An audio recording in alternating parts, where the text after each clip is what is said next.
Olá, queridos irmãos e irmãs. Hoje, quinta-feira, dia 4 de maio.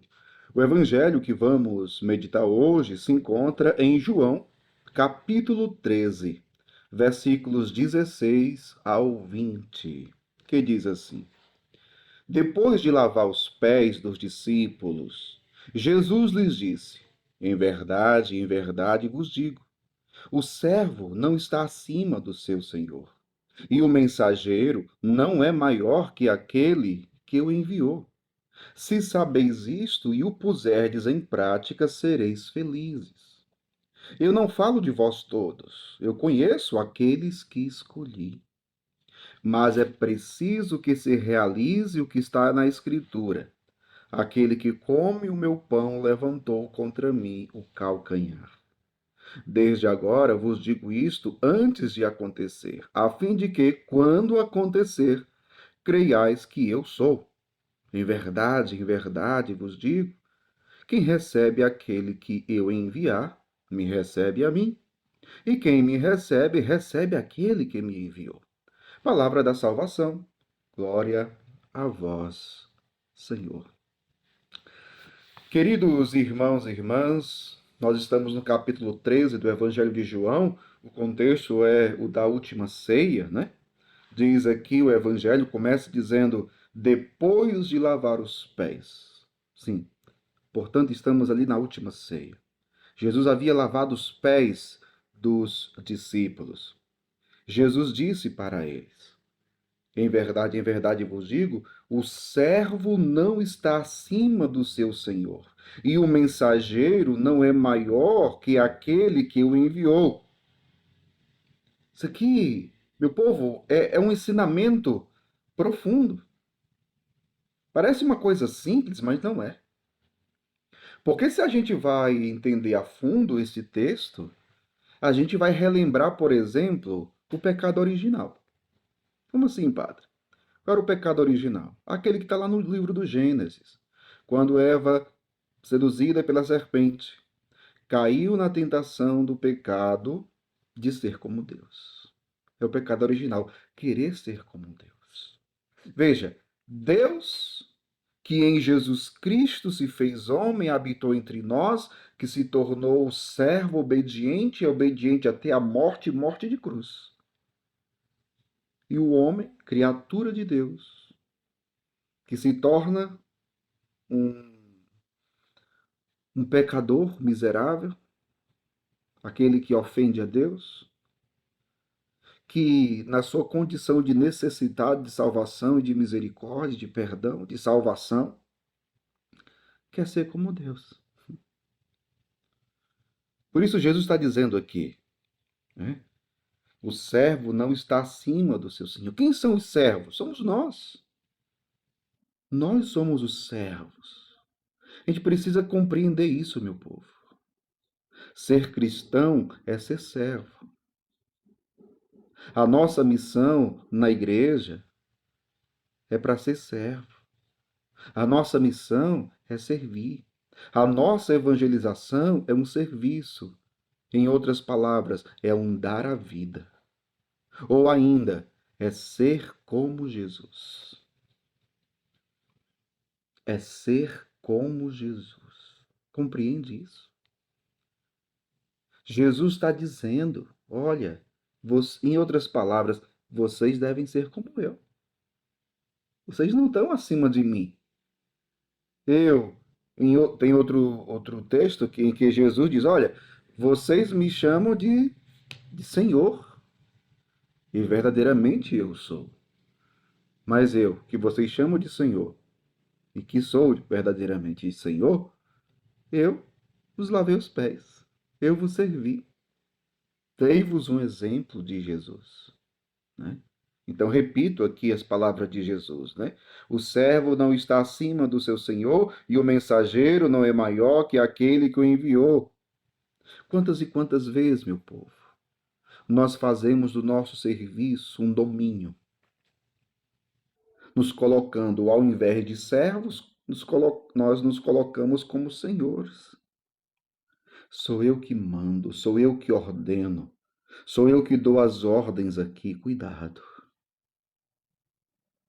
Cuidado que isso já tem causado muita divisão dentro da igreja, dentro da comunidade cristã. Às vezes uma pessoa que diz que é servo, mas na verdade, quando o orgulho impera no seu coração, quer ser Senhor, quer mandar em todo mundo, quer ser Deus. É o pecado original. Nós temos que olhar para Jesus e aprender com ele, que é manso e humilde de coração, que deu a vida, que se rebaixou, que imitou os escravos lavando os pés, que deu a vida. Ser cristão é para quem quer dar a vida e servir, por amor. Quando nós vivemos isso, nós nos assemelhamos a Cristo, nós nos configuramos a Cristo. E Jesus ainda diz aqui, ó, se sabeis isto e o puserdes em prática, sereis felizes, porque há mais alegria em dar do que receber. Há mais alegria em servir do que ser servido. Meu povo, eis o segredo. Às vezes a gente inverte as coisas, né? A gente quer ser servido e acha bom. Não.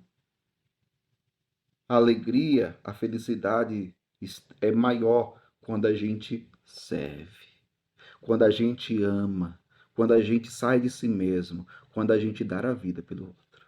Aí está a alegria, aí está a felicidade. Agora, depois Jesus vai falar sobre o traidor. Eu não falo de vós todos, eu conheço aqueles que escolhi. Veja, Jesus conhece você. Você é um escolhido. E como é escolhido, Jesus que te escolheu, e ele conhece aqueles que ele escolheu. Ele está dizendo aqui: eu conheço aqueles que escolhi. Mas é preciso que se realize o que está na Escritura. Aquele que come o meu pão levantou contra mim o calcanhar. O que significa levantar o calcanhar contra mim? Jesus, em outras palavras, está dizendo: aquele que come o meu pão vai me trair. Se referindo a Judas Iscariotes, que também era escolhido, mas tomou o caminho errado. Tomou o caminho da perdição. É, meu povo, quando a gente não aprende a amar, a servir, a se doar, a seguir Jesus Cristo, a ser fiel, que é o caminho da salvação, a gente acaba pendendo para o outro lado, para o caminho da perdição. Desde agora vos digo isto antes que acontecer, a fim de que quando acontecer, creiais que eu sou. Aí depois Jesus volta a falar da missão dos discípulos, porque Jesus enviaria os seus discípulos para a missão, anunciar o evangelho da salvação, a boa nova. E olha outra coisa muito importante que Jesus fala: em verdade vos digo, quem recebe aquele que eu enviar, me recebe a mim. E quem me recebe, recebe aquele que me enviou. Olha que interessante. Repito, quem recebe aquele que eu enviar, os meus escolhidos, quem recebe os meus apóstolos, quem recebe a igreja, recebe a mim. Não foi isso que aconteceu com Saulo no caminho de Damasco? O que Jesus disse para ele? Saulo, Saulo, por que me persegues? Saulo estava perseguindo quem? Os cristãos. Mas Jesus não pergunta assim, Saulo, Saulo, por que estás perseguindo os meus escolhidos? Não, ele diz, por que me persegues? É assim que Jesus diz, fala com Saulo. Está aqui, o Evangelho. Quem recebe aquele que eu enviar, me recebe a mim, e quem me recebe, recebe aquele que me enviou. Mas veja, o contrário também é verdadeiro. Quem não recebe aquele que eu enviar, não recebe a mim. Quem rejeita os meus escolhidos, rejeita a mim. Quem rejeita a igreja, rejeita Jesus. É isso, meu povo. É isso. Então tomemos muito cuidado. Quantas vezes a gente escuta e vê pessoas que se levantam contra a igreja? Cuidado. Se levantar contra a igreja é se levantar contra Jesus. A igreja é dele, é o seu corpo. Então, é o seu instrumento de salvação. É por meio da igreja que a pessoa humana chega à fé em Cristo. porque a igreja é a enviada por Deus para pregar o evangelho da salvação. É isso que diz o evangelho de hoje. Peço a você que, se você ainda não é inscrito no meu canal no YouTube, se inscreva no meu canal do YouTube. Você que me acompanha pelo Instagram, segue aí a minha página no Instagram, tá bom? Curte, comenta, compartilha com seus amigos, com seus contatos, tá bom? E ótimo dia para você e que Deus abençoe. Em nome do Pai, e do Filho, e do Espírito Santo. Amém.